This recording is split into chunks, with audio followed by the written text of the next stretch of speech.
Buy now, pay later companies could soon face further regulation and may be added to the Credit Act, which would force businesses like Afterpay or Zip to conduct credit checks on their customers. Well, Treasury modelling shows there were 7 million active buy now, pay later accounts in the most recent financial year that resulted in about $16 billion in transactions. So it's important for retailers. Joining me now is the Zip Chief Operating Officer, Peter Gray. Many thanks for your time, Peter. Thanks, Ross.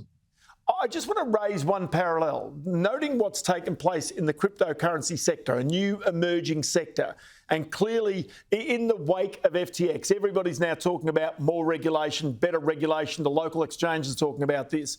I wonder whether, again here, it's really about trying to get ahead of any potential problems that might come if there's a big fall in consumer confidence, or indeed if higher interest rates eventually catch up with consumers.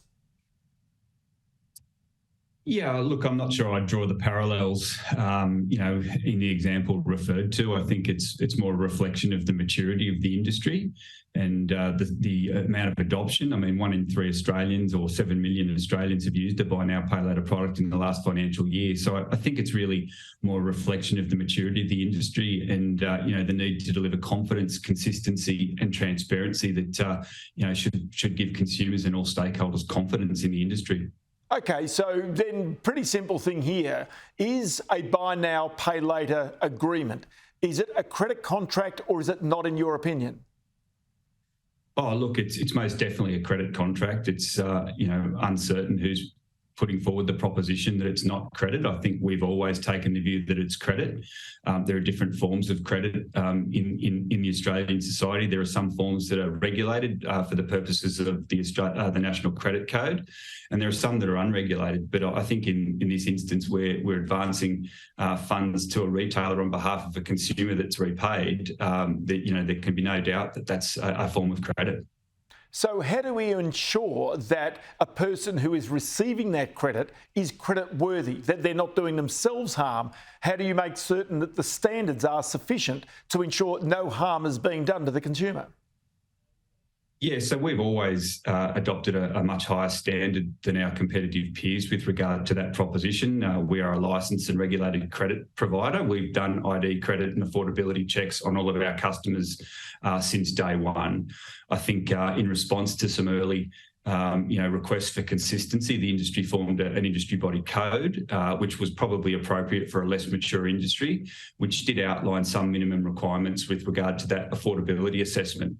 I think now that the industry is more mature and, as I touched on, 7 million Australians are utilising the service, it is appropriate for further regulatory oversight. And, what we're advocating for is a fit-for-purpose regulatory carve-out of the National Credit Act. So a regulated credit under the Act that is fit for purpose for our products, which are obviously smaller in dollar size, there's no interest, etc. And I think with regards to affordability, what we would propose is an assessment of a customer's income and expenses, and also visibility over what other liabilities, including other buy now, pay later accounts they might have.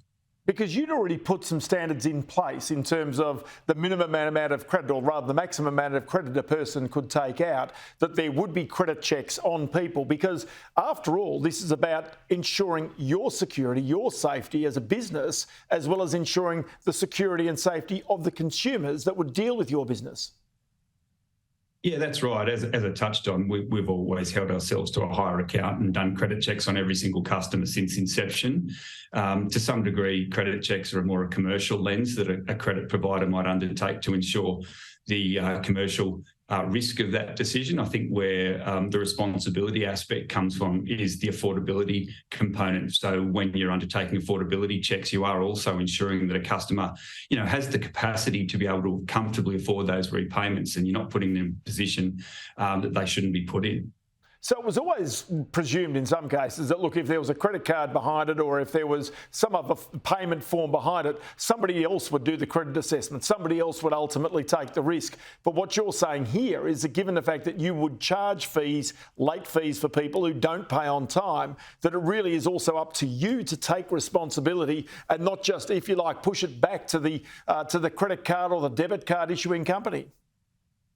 Yeah, look, I think undoubtedly that's the where the industry's at, and as I touched on, we have a different operating model to some of the others in the industry. We've always taken our services responsibility and undertaken those checks. I think where we're at now is that the brands that are making, or facilitating the customer sign-ups are accountable for the decisions that they're making in terms of supporting consumers through those transactions. So, taking into consideration the maturity of the industry and also the different operating models, it is appropriate that there are minimum standards in the form of regulation. I tell you what, Peter Gray, you're always good to come onto the program, even with tough issues such as this one. The joint founder and also the Chief Operating Officer at Zip. Many thanks for your time today. Thanks, Ross.